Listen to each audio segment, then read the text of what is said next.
right, well, good afternoon and welcome to the Museum of the Albemarle for today's History for Lunch presentation. For those of you here in the auditorium, we just ask that you mute your cell phones. And for those of you all on Zoom, please mute your microphones and use the chat for your questions. We'll have a Q&A session for everyone at the end of the lecture. I do want to thank the Friends of the Museum of the Albemarle for their continued support in assisting with our educational programs. If you're interested in becoming a member or renewing your membership, we do have applications at the front desk. Also, a reminder that the next History for Lunch is scheduled for Wednesday, March 19th at noon, featuring Amanda Irvin. She's the program coordinator at Historic Edenton State Historic Site. She will tell the tragic and inspiring tale of Harriet Jacobs, who was an enslaved woman in Edenton. She was forced to work in the household of an abusive enslaver, and after years of threats, she self-emancipated, hiding in the roof of her grandmother's house for 7 years before she escaped via the Maritime Underground Railroad. So we invite you to discover her story through that presentation on March 19th. Now today we welcome Benjamin Wunderly. He is the Central Sites Manager with the North Carolina Division of Coastal Management for a look at North Carolina surfing. He will cover the state's role in surfing history and some of the people and places involved. After the lecture, we invite you to visit our surfing exhibit called Where the Waves Break. That's up on the second floor, and our curator will be there to answer any questions that you may have. So please join us in welcoming Mr. Wunderly.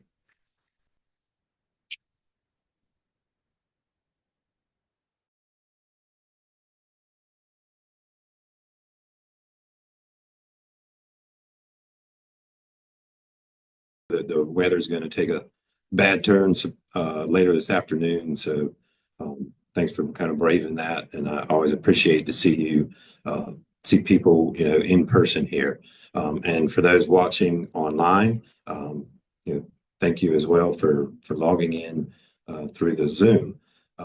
So my name is Ben Wunderly, as Noah mentioned, and I'm the Central Sites Manager with the North Carolina Coastal Reserve System. But you'll see at the bottom of this slide that I was formerly the education curator at the North Carolina Maritime Museum in Beaufort, which is a little farther south in Carteret County. I worked with the museum for about 13 years.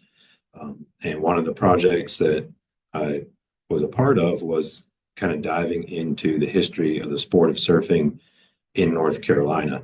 I couldn't really believe that I was getting paid for it, but I was. It was by far probably the funnest research project that I was a part of. I actually reached out and contacted a lot of people within the North Carolina's coastal area that were involved with this particular sport or recreation. So a lot of people that I kind of looked up to and had heard about and known about.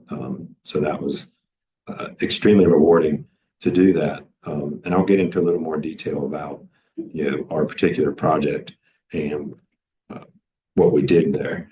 So you'll see that the next slide here is just to kind of give you a background on where I work now. I do want to say, give a big thank you to my former supervisor with the Maritime Museum, Regional Museums Director Maria Van, to allow me to come and do this lecture, even though I don't work at the museum anymore. And also a shout out to my current supervisor, Paula Gillikin, Stewardship Coordinator for the Coastal Reserves, who also said, yeah, that would be a good deal for you to head up to Elizabeth City and follow through with that arrangement that was made. So I just wanted to point out a little more about the Coastal Reserve System. It's probably a lesser known resource that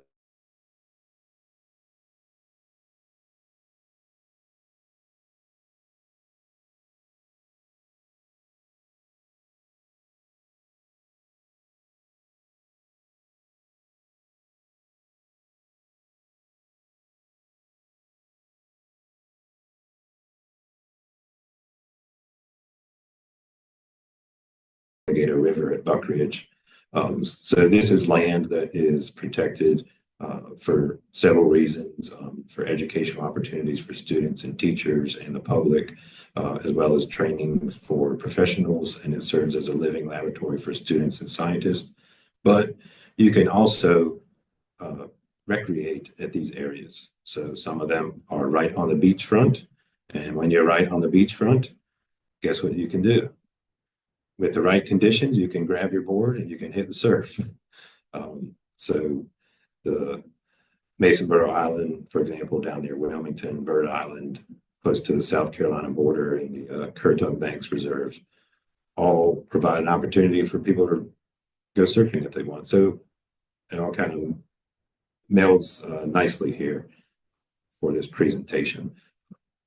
But without further ado, I will jump into the presentation. It is a series of slide images that will help me kind of tell this story and this information that we gleaned from looking at historical accounts, news records, but also doing just some cold calling, knowing about these people that were involved in this sport and kind of putting the word out and then calling some of them just out of the blue. And a lot of people that I talked with were very pleased and happy to contribute some time and their information, and some even more so to contribute images, materials to put into an exhibit, much like the exhibit that's here at the Museum of the Albemarle. So we're going to look at the history of the sport of surfing in North Carolina. And I mentioned this project here, the Surfing NC Timeline Project, because this is kind of how our dive into this really began. This is how it kind of started. My supervisor at the time, John Hare, we were just kind of talking at the Maritime Museum, and he mentioned he had been to the Sports Hall of Fame section, I think, at the Museum of History in Raleigh, and he said, there's no surfing in there. I was like, yeah. And on one hand, I wasn't surprised, but on the other, I was like, yeah, why not? And he said, well, maybe we should, take a look at it more. And there's a lot of, the sport itself is, can be seen as, oh, well, it's just something to do for fun, maybe exercise, but there's actually a lot of value tied to it into the coastal economies. Whether you're selling surfboards, you're making them, you're selling any of the gear, or if you're a restaurant nearby and people are coming to surf at your local beaches and they stop to get food or get something from the convenience store. There's a lot more to it than just a recreation activity. There's a lot behind it. So I mentioned a little about this project. We tried to put together this timeline, so the historical kind of accounts that we came across. Obviously, we didn't get everything into it. There was a lot to cover. There was a lot of people to talk to, and we gave ourselves a deadline, which really the project could have gone on for a few more years easily, and our material that we produced would have been a much bigger outcome to that. But I was pleased with what we did, and a lot of people seemed to enjoy it. And I think it's been used, to kind of spur that interest into the history of it at other places. So it was kind of nice to see other things popping up afterwards. I mentioned some of the things that we did and looked at, through state that were available through state archives, and as well some archives that were at the University of North Carolina in Wilmington. Some of what we got was from some work that had already been done. Peter Fritzler was a sciences librarian at the Randall Library at UNC Wilmington. And he put together this Cape Fear surfing archive that really just kind of focused on the Cape Fear region. So mostly New Hanover County, Brunswick County, and Pender, and a little bit into Onslow County, but it was really that southeast part of our coast. And he worked alongside kind of a local historian. You can see Joseph Funderburg, community representative for the Cape Fear Surfing Archive, and a UNC Wilmington visiting scholar. And Mr. Funderburg actually even put together a little book of his own, kind of meant to be like a coffee table book, but it was chock full of history about surfing in the Cape Fear region. And he had a lot of images. He himself grew up at Wrightsville Beach and, had these things from his childhood. He had been a surfer his whole life. So they kind of shared a lot of stuff with us that helped us. But as we found stuff, we would share it back with them. So it kind of became this, partnership in a way. So it was really fun.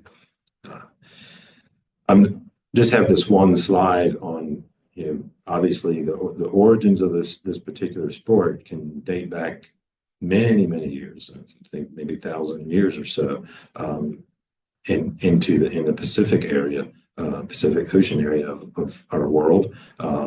This is a depiction that was from Captain James Cook's anchorage at Karakakua Bay, and this was his third voyage to the area. But I have this picture because when you zoom in on part of it in the lower front of the image, there's someone paddling on a board. And we know that natives to these areas were not only using these for transportation, it was an easy way to get around from shore to shore. You can see in the artwork that that's a rocky coastline, and you may not be able to come up over top of that mountain, but you can probably easily paddle around it and get into the next little cove or the next bay. But as they were coming into shore, they were surfing the waves, and that probably developed into standing up and riding in, and it became a sport in a way. But I kind of wanted to focus on North Carolina's part of the story, how North Carolinians were learning about the sport, and then how North Carolinians were also contributing to the sport. So kind of a give and take, much like our relationship that I had with UNC Wilmington, or giving and taking information.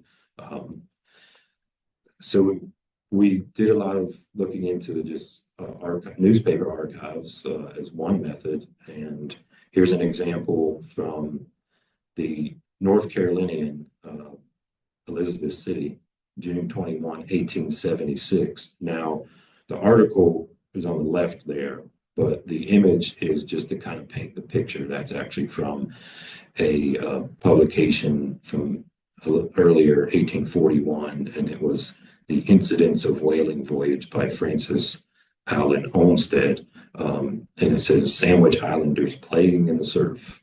So it's kind of just what I talked about. They have a plank of a board of some type, and they seem to be riding in on the waves.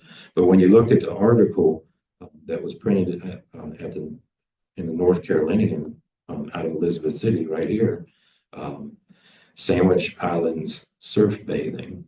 So this article goes into talking about how Native folks in the Sandwich Islands were riding surfboards. They would seek a very high roller on the top of which they leap from behind, diving face downward on their boards as the waves speed on and the bottom strikes the ground. The top breaks in a huge comber. The swimmers appeared posing themselves on the highest edge by dexterous movements of their hands and feet, keeping just at the top of the curl, but always apparently coming downhill with a slanting motion. So they rode in majestically, always just ahead of the breaker, carried shoreward by its mighty impulse at this rate of 40 miles an hour. Yet seeming to have a volition of their own, as the more daring riders knelt and even stood on their surfboards, waving their arms and uttering exultant cries. Surfers still do that today, don't we? So there, I mean, and it goes into a little more detail. I'm not going to read the whole thing, but if you lived in this area and you had a subscription to the North Carolinian in 1876, you could have read about surfing. And who knows, maybe it prompted someone to try it themselves out at the beach. We know that tourism was kind of already a thing in Nag's Head. So who's to say? I mean, there's still information and such out there that we don't know, and it could be sitting in someone's living room. So exhibits like the one here at the Museum of Albemarle, one we did at the Maritime Museum in Beaufort, they spur people to kind of remember and say, yeah, you know what? I have this old board that's up in the attic or in the garage that, I got from, one of my parents who it was their grandparents. And then you go from there. Um, and that's what makes history exciting when you're finding out these things that weren't necessarily written down. Here's another example. This is out of Edenton. This is January 27th, 1888, the fisherman and farmer. This was a little clip, and it was someone that I think, had gone to Hawaii and said, it was while at Hilo, we saw the natives shooting the surf. That's a very exciting evolution. Going out into the surf armed with a thin board about 5 feet long, about 18 inches wide, and when an extra heavy swell rolls in, um, and he turns his back to the sea, lays on the board, and is carried inshore with lightning-like rapidity. So they're describing how this surfing is happening. Um, they don't have any pictures really in there, but those would come later. Uh, so when did surfing begin in North Carolina? We can't really say definitively because of those stories that have not been unearthed yet. Here is a postcard from 1910, and it says the title of the postcard is "The Surf Scene, Beaufort, North Carolina." Well, there's nobody out there surfing, is there?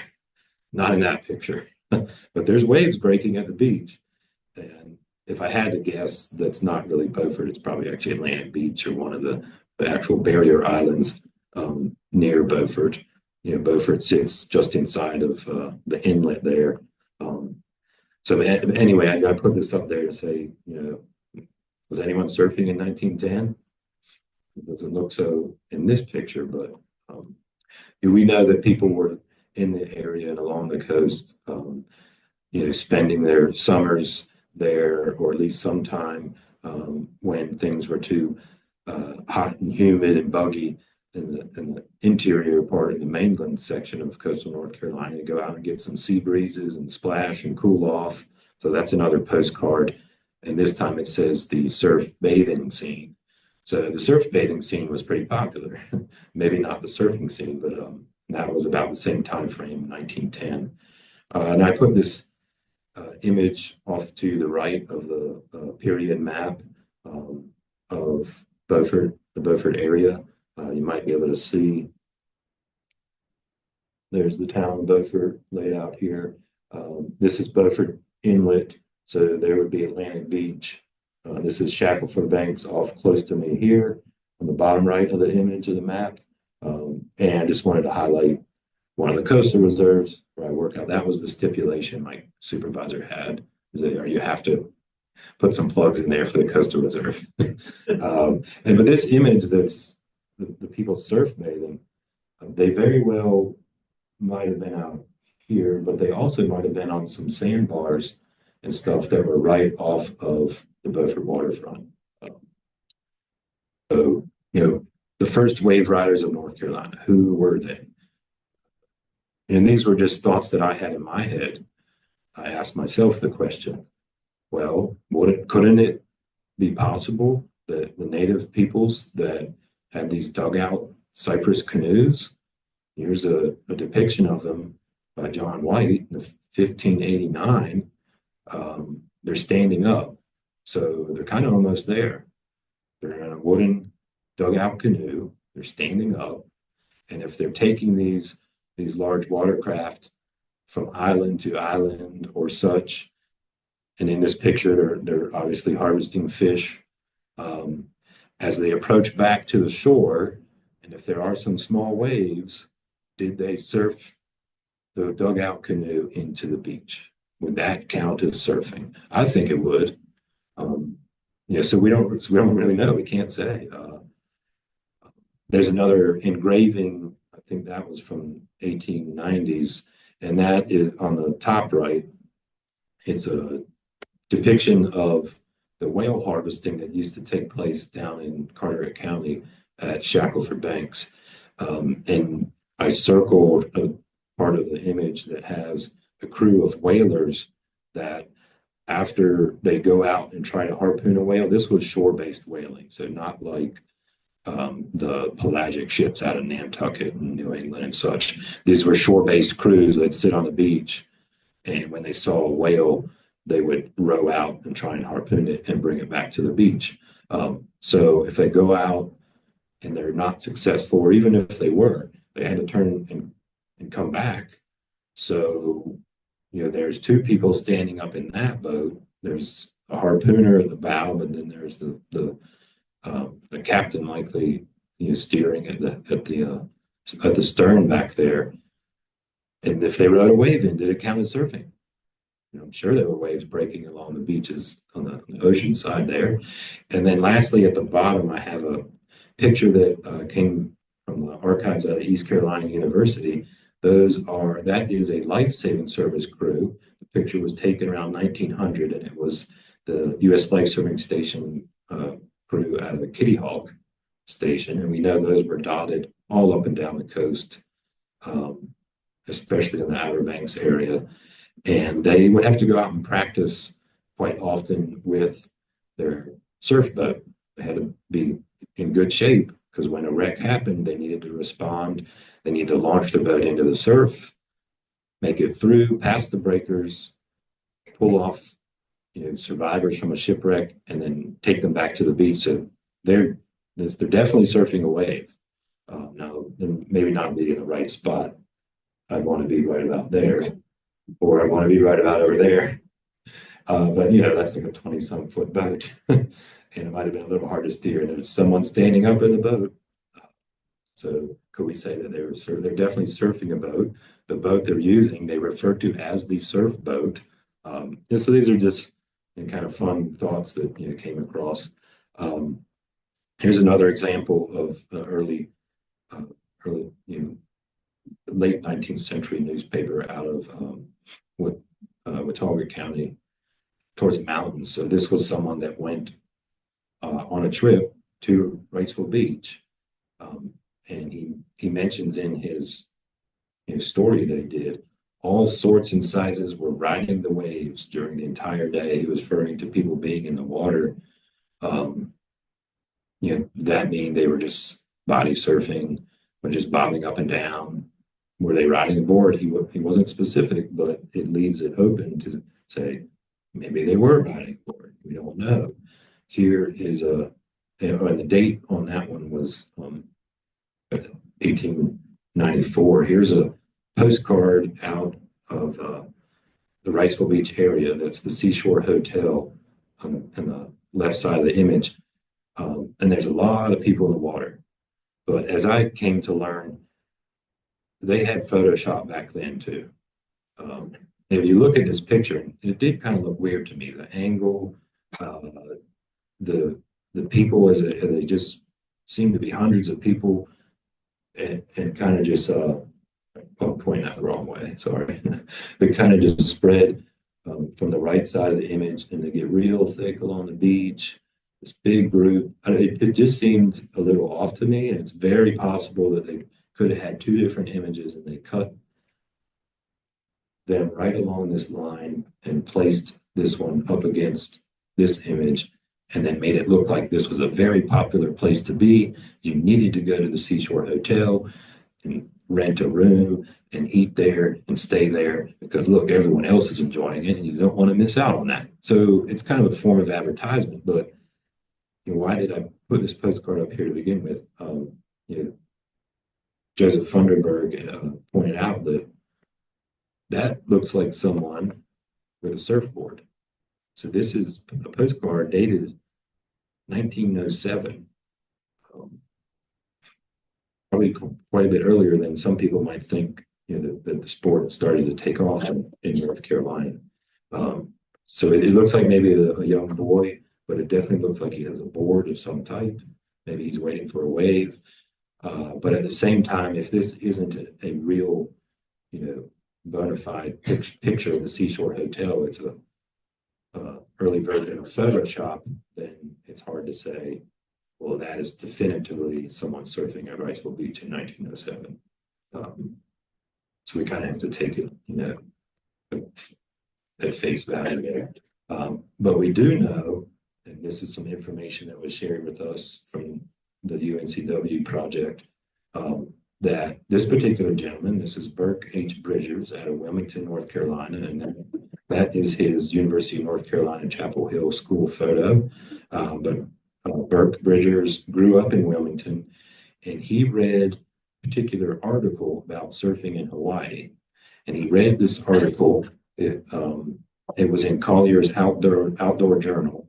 This was 1909. He read the article. It talked about surfing. It had pictures of surfing. It showed the boards, the shape and the size. And he went and got a piece of wood. It was a juniper.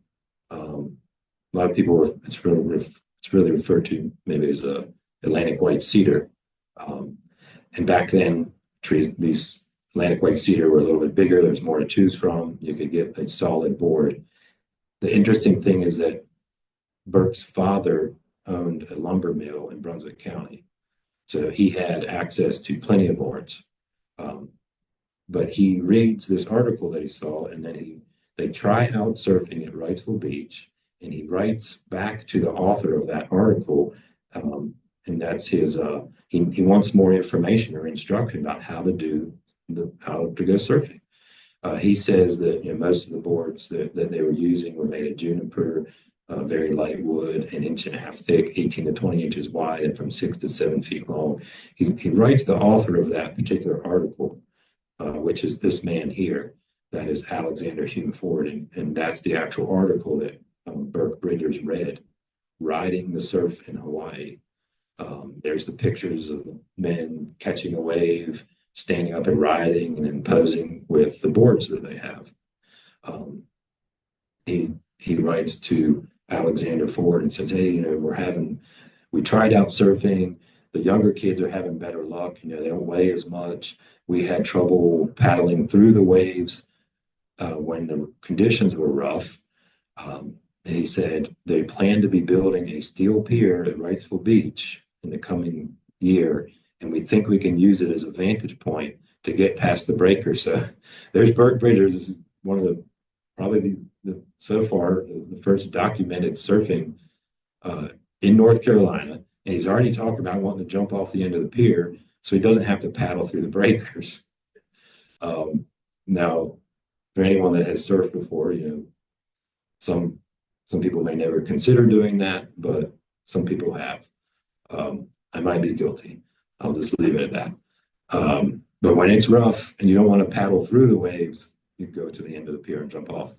And I don't recommend it. It's definitely that was in my youth, more daring and ill-informed days. But it's interesting to note that Alexander Ford is actually from South Carolina. He moved to Hawaii, and he got really interested in the sport of surfing, and he learned how to surf, and he would write these articles about it. Some people refer to him as the founder of the Outrigger Canoe Club at Waikiki Beach. This was on the right is the image of him from a celebration that they had, kind of honoring him. And some say, oh, he was spurred along this revival of the sport. So in Hawaii, there was a period where, early on, as non-natives were coming to the place and saying, you know what, surfing, it's a waste of time. We really should be devoting that spare time to something else. And it was they made it like it was, kind of frowned upon. But it's obviously since come back tenfold.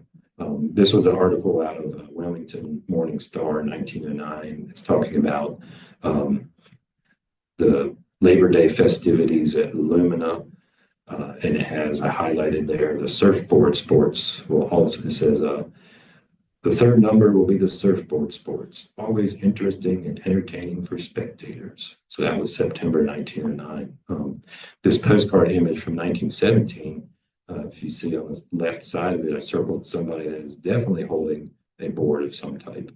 Now this is an interesting picture, and it's almost like, is this another Photoshop? Because it seems kind of weird if the Lumina's on the beach. It seems a little close, but I know that happens. the water can definitely get in close to some of those oceanfront structures. But look at those postcards, especially the one I had at a seashore hotel, and you saw how crowded they tried to make it. Um, as the sport grew in popularity and more people were doing it, the more crowded it would get.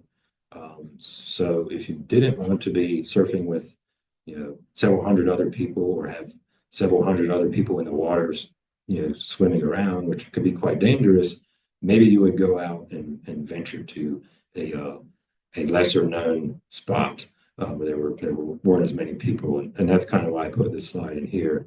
This is another coastal reserve, Mason Borough Island. I mentioned it. There's a picture of the beach there. It's just south of Wrightsville Beach, but the only way to get there is by boat.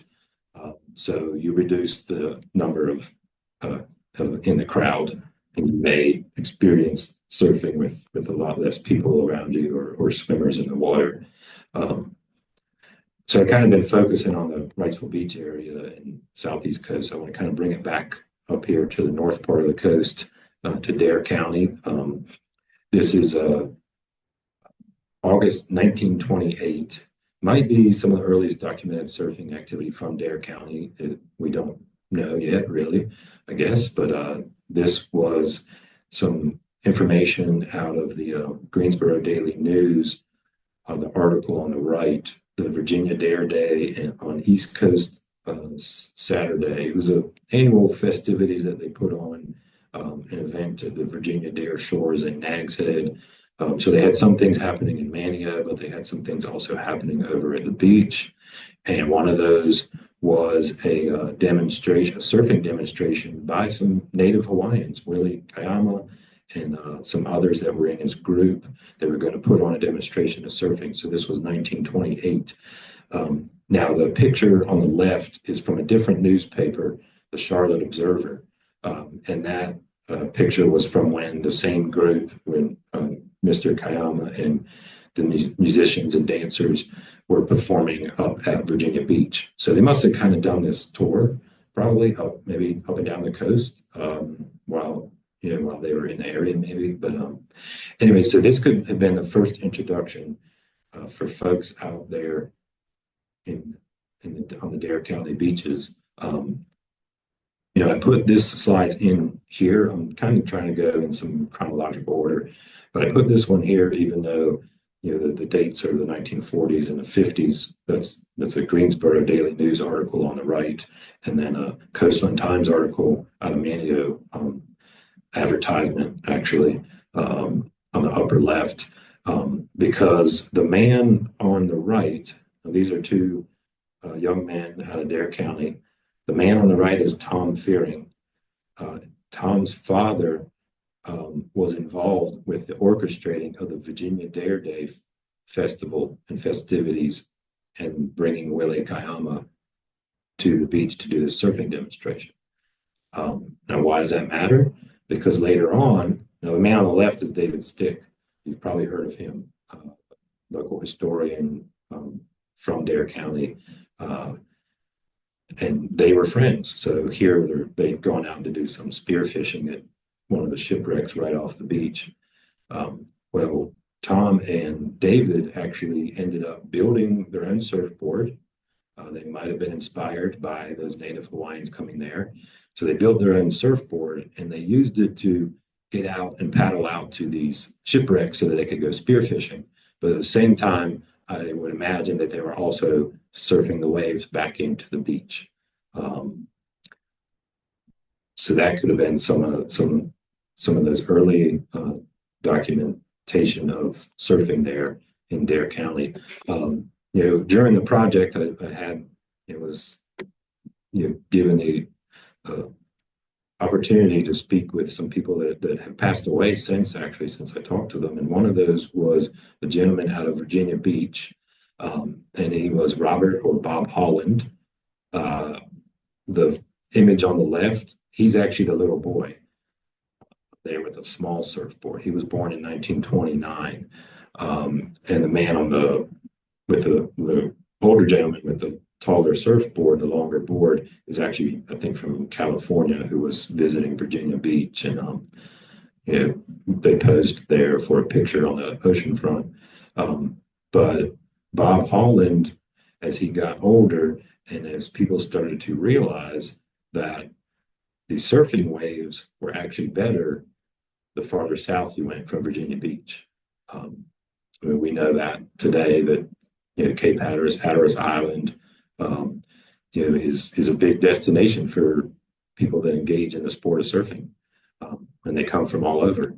Uh, but Mr. Holland, I talked to him, and he told me about when he was a teenager and he had a car, is that he would drive down the beach from Virginia. He didn't take the highway and a bridge.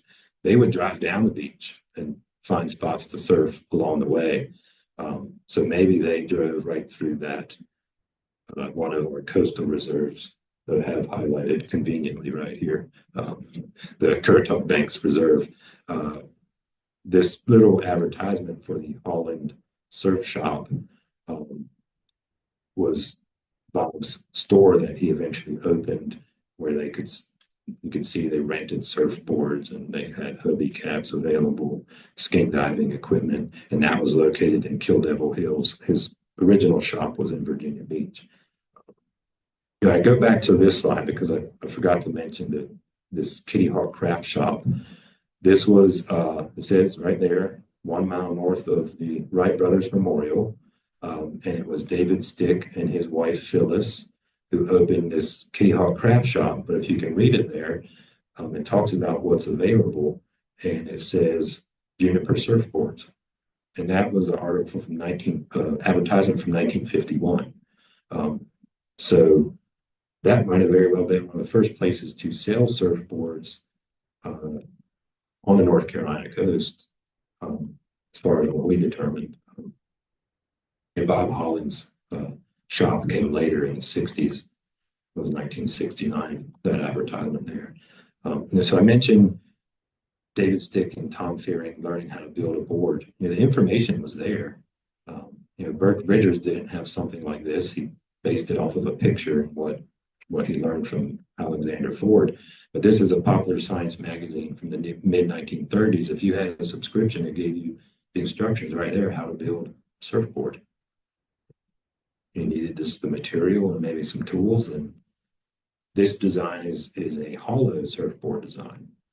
Some of the earlier versions were the solid plank of wood. So kind of moving along as we go here. I put this picture up here not only because it's the beach and I thought it was interesting. This is at Camp Lejeune, Marine Corps base in Onslow County, and it even looks like the landing craft there have surfed into the beach. But really, I put it up because what we were also learning was that people that were in the military that may have been based in California on the West Coast may have been sent to a different East Coast location. They got orders and were, then shipped across the country to the East. Those folks may have actually already been surfing in California and then came to North Carolina and said, well, we're at the beach. We like doing the sport. So there were instances where the sport of surfing was being brought from just across the country too. So all kind of just examples of how people here were learning about it. Then we see that it's catching on even as early as the 50s.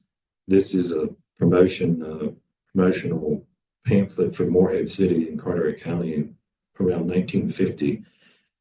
And if you look at the bottom right, there's definitely someone surfing there, and that's probably Atlantic Beach.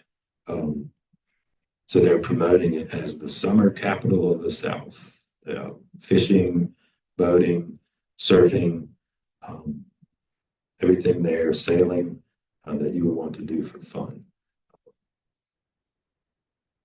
We're kind of moving along here. We go into the 60s, and this is the decade that people probably really think, yeah, this is when it came to North Carolina. This is when it started, but we've already covered the previous 60 years almost related to the sport. So in this particular image, so this young boy is standing on an inflatable surf mat, and these were rented up and down the beach at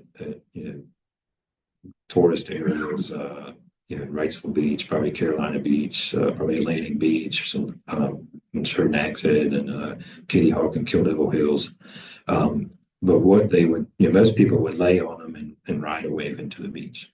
But these kids that were interested in learning to surf, they couldn't afford a brand new surfboard or even a used one probably, and they didn't have the materials to make one. So they found that their friends that were working the beach stand, renting mats and chairs and umbrellas, if they got them to inflate these mats almost to where they exploded, they became super rigid and were really easy to stand up on at that point. So that's what they were doing. That's what this picture is here. Was shared to us from the UNC Wilmington project, the Cape Fear Surfing Archive. So it didn't matter what you had or didn't have. People were finding a way to get out and enjoy this recreation. We start to see movies coming out and being played at theaters in North Carolina. This is an advertisement for the Pioneer Theater in Wilmington. The movie poster is on the right there. Ride the Wild Surf. This one is one that had kind of a storyline to it, and as you can imagine, it's Hollywood, so it was kind of played up, but surfing was popular in the culture, and so why not incorporate it into a movie that has kind of a soap opera type storyline, probably. I can thank George in the audience here today, Mr. Jackson.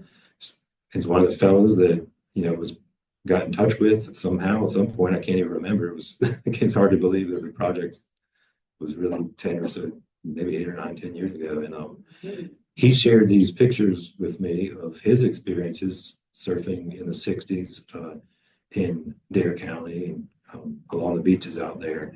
So even though there's movies that are coming out, and eventually we're going to see some competition in the sport. I mean, when you look at these, you can't help but smile because they're just having a great time. They're out there with their friends, going out to the beach.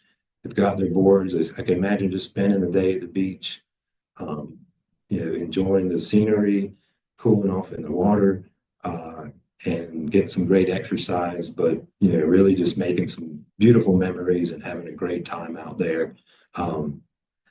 That's kind of been the underlying theme of this sport, is that the people that get into it and are interested in it, or even just want to be around it, are there because they really love the beach. They really love being out there. They love being on the water. There's so many benefits to the sport, physically, for the exercise, mentally, for just taking some time to kind of get away from it all, with stress relieving, to kind of not think about other things that you might be going through and dealing with. You'll see in the exhibit upstairs, they talk about, these nonprofit groups that do these surfing activities for people that may have physical disabilities, mental disabilities. There's some that are helping people that served in the military that may have like PTSD. So there really is something more to this than just going and goofing off at the beach. I mean, it's really something special in a lot of ways. So thanks, George, for sharing these pictures with me. This is out of Atlantic Beach. I mentioned that some early places that were selling surfboards on the coast. This one was in Carteret County. The images are fun in themselves to see, like the older vehicles and the older boards. And I move into making some surfboards. Tom Fearing and David Stick made a surfboard. Burke Bridgers made a surfboard. I'm sure they weren't the only ones. But as the 60s came about, some new materials came into play. Um, a foam inner core to the board, fiberglass and resin coating to it to mostly make the boards longer. You can imagine the wooden ones were pretty heavy.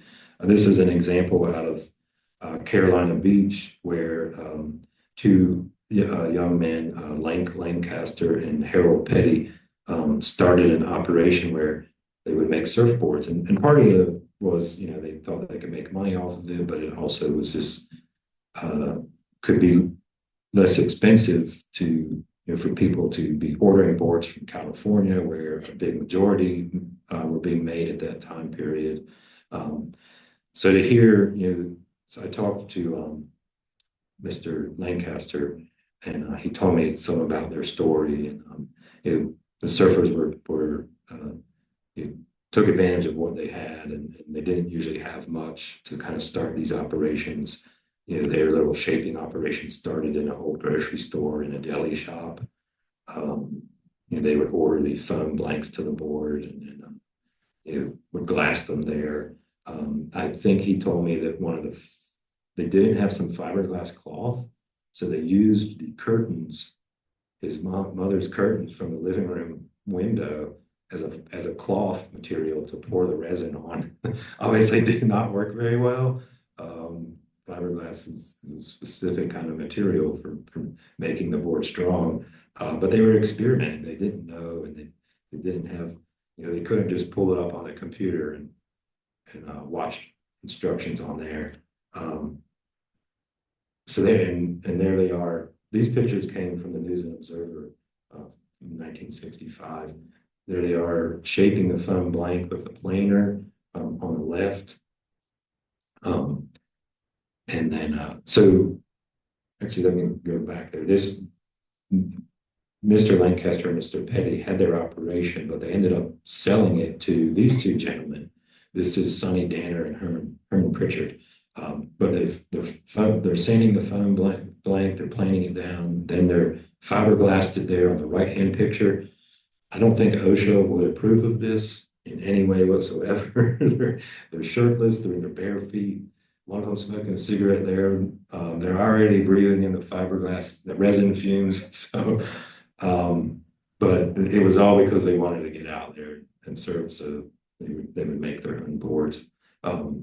This was their shop there in Carolina Beach. They just combined their last names, Danner and Pritchard, for surfboards by Dan Purdy. But see in the image of the shop and the boards, you can just kind of put yourself there and think about, what a great time and how much fun you were having. So it was back in Dare County, and we head over to Cape Hatteras, and we see the image here of John Hawks. He had several other friends there that he grew up with in Buxton and the Frisco area. They might be credited with maybe being the first crew to really be surfing there at Cape Hatteras, which I mentioned earlier was kind of, the spot. It would eventually become the spot for East Coast surfers because the waves can get really good. So John Hawks and John Connor, Buddy Hooper, Doug Meekins, they get a hand-me-down board in 1961. They get really hooked on it. One of them drives up to Virginia Beach and goes to Bob Holland's first surf shop up in Virginia Beach before he opened that one in Kill Hills. But then they actually learn a little bit about board shaping, and the crew there at Hatteras, they start making their own surfboards, and they start selling them out front of Connor's Supermarket, which is still there today. Obviously, John Connor's parents were running the supermarket, and he said, hey, Mom, Dad, we made these surfboards. Can we sell them out here in the summertime? And they said, yeah, but you got to keep them outside. You can't bring them in. But that was a start to something there. So the sport is starting to gain in popularity. It's getting recognized in these magazines that are put out that focus just on surfing. These are pictures of surfing Wrightsville Beach, and it was published in this Atlantic surfing magazine, so people up and down the East Coast could see it. But then it even went national and international. This is a surfer magazine out of California, but in 1966 they did this whole spread on surfing in Dare County. There happened to be a surfing competition in Virginia Beach, and the waves were better down in North Carolina, and the photographer and crew with this magazine said, well, we should head down there. And they sure did. And they snapped pictures of some local people surfing. Um, this is out on Highway 12 on Hatteras Island. They got a picture of everybody headed south to Buxton and the lighthouse. That was 1966. People realize that this is the spot to be. We see surf clubs popping up. This is in Kitty Hawk. A surf club was somewhere where they said, hey, you can come surf here right out in front of the club at the beach, because there were regulations that existed at that time that were already saying, the surfers can't be here by this swimming beach or the pier, which is completely understandable because you don't want a dangerous situation. You don't want people, surfing where people are swimming if there's a lot of people there. And at the time, they weren't using the safeguard, the surfboard leash that connected from their ankle to the board so that it wouldn't go rushing away into a crowd. So you see some surf clubs pop up. This is images from the Outer Banks History Center.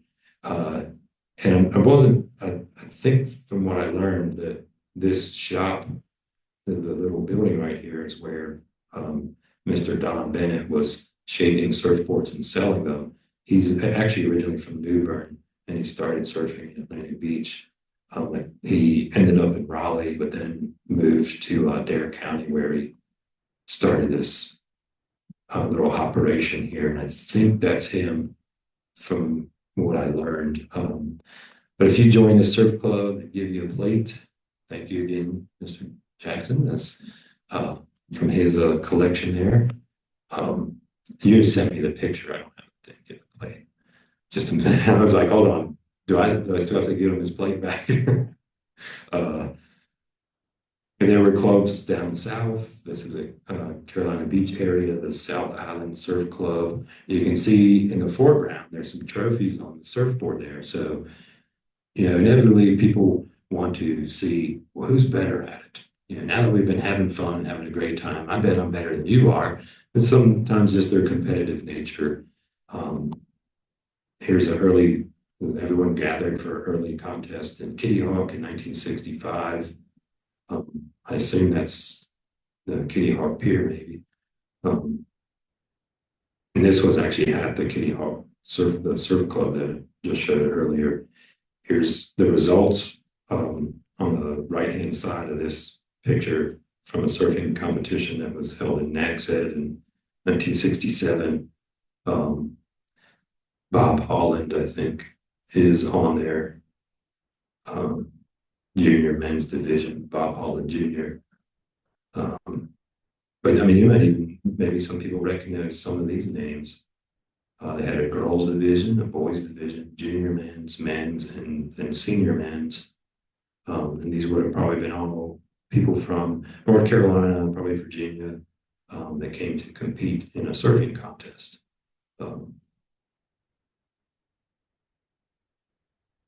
It's called this Nags Head Surfing Tournament. If people are still competing today, this was a particular contest that out of Wrightsville Beach that was set up just for women surfers.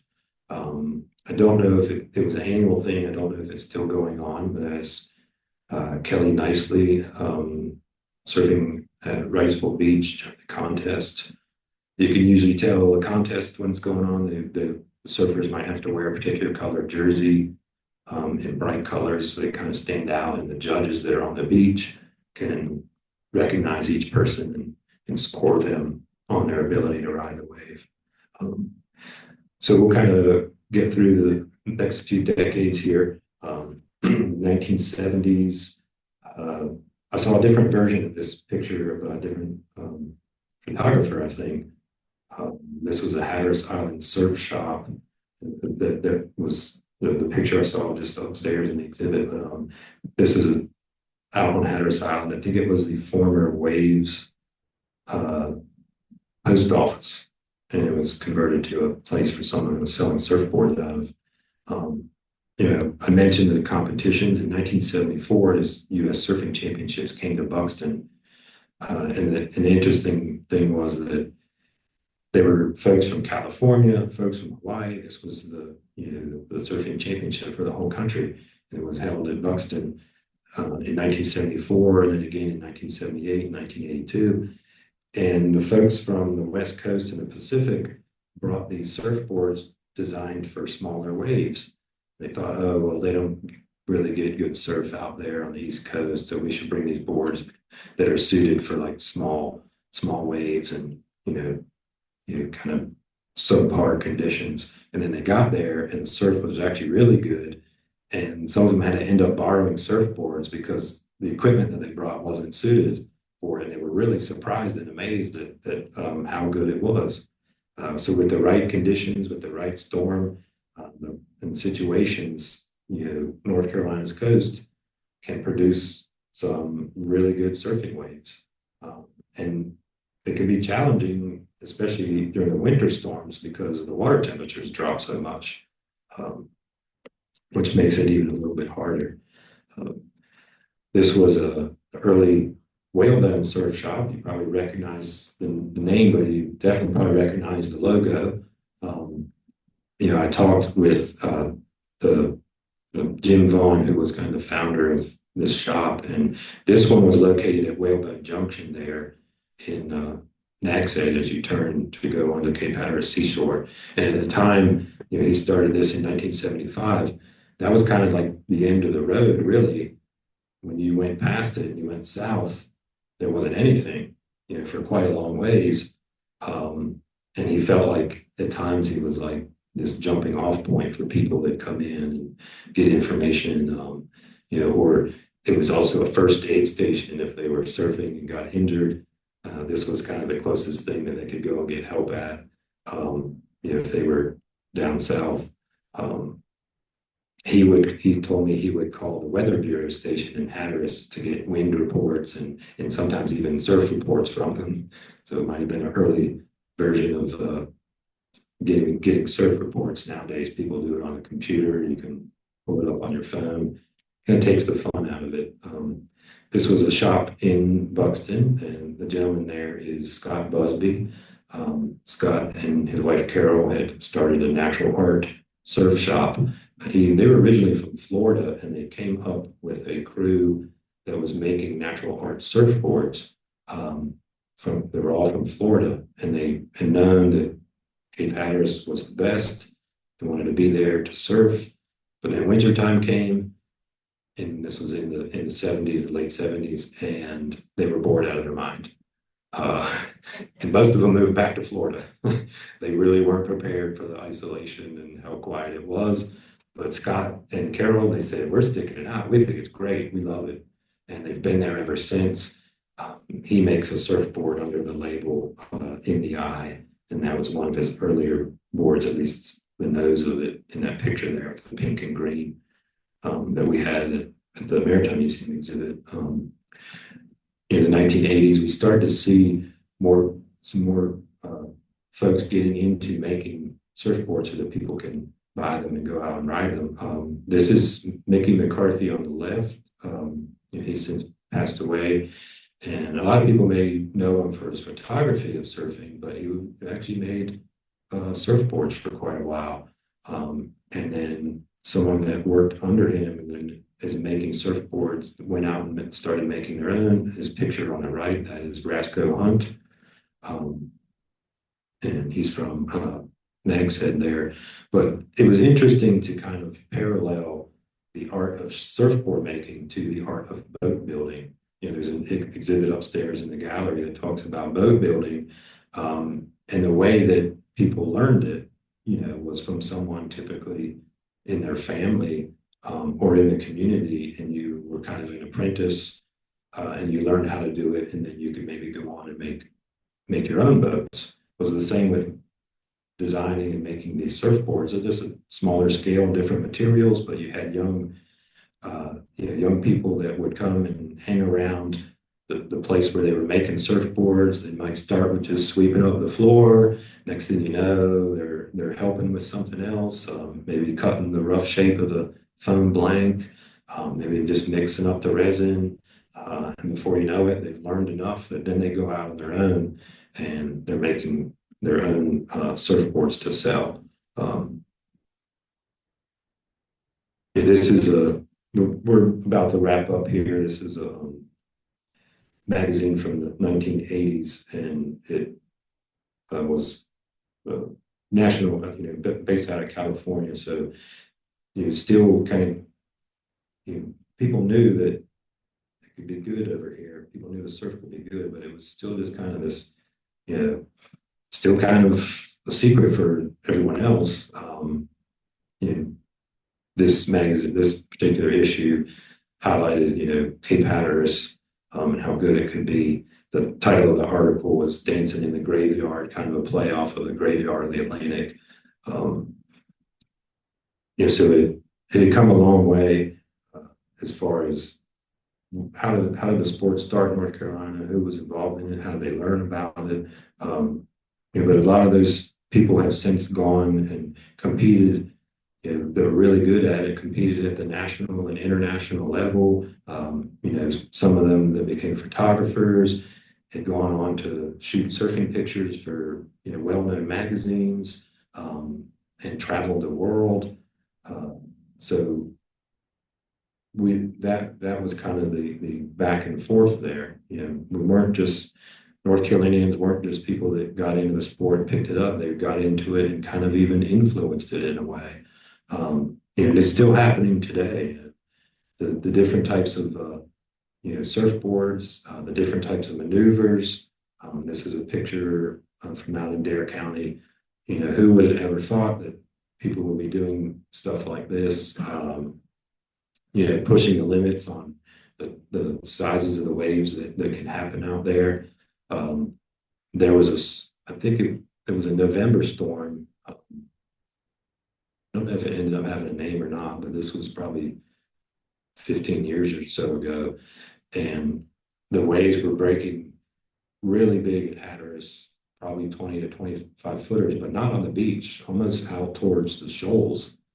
Probably not quite diamond shoals, but far enough out that some young guys at Hatteras, they got their jet skis and they went out to tackle that surf, and they had a few video clips, and he took some still frames out of there where they're surfing these waves that are 20 to 25 feet off of North Carolina's coast. So there's much bigger places in the world. There's many places that have much better waves, but it's to live here and to grow up in this area.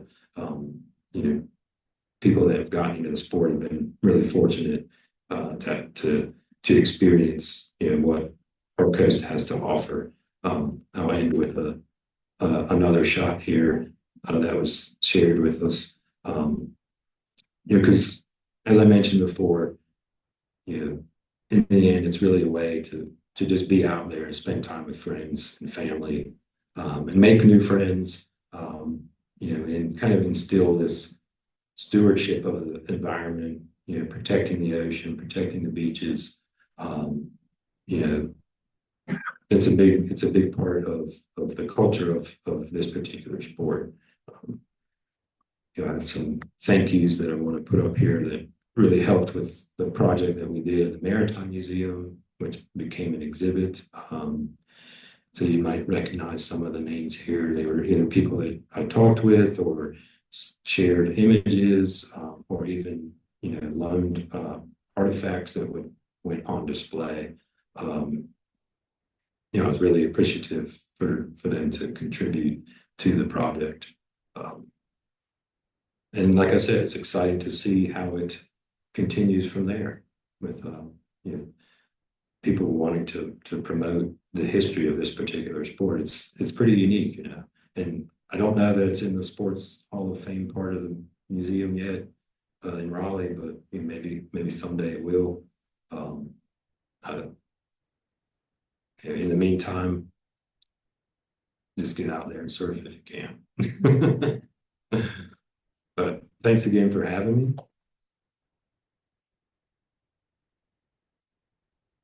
I'll be glad to take any questions at this time. Noah, I don't know if you had any online questions or anything, not there. So you folks here in the room, I'd love to hear from you and answer any questions, or if you just want to talk story, you could do that too. So thanks for coming out today, and I hope you all enjoy your afternoon and that you have a good time here in Elizabeth City and maybe exploring the exhibit upstairs.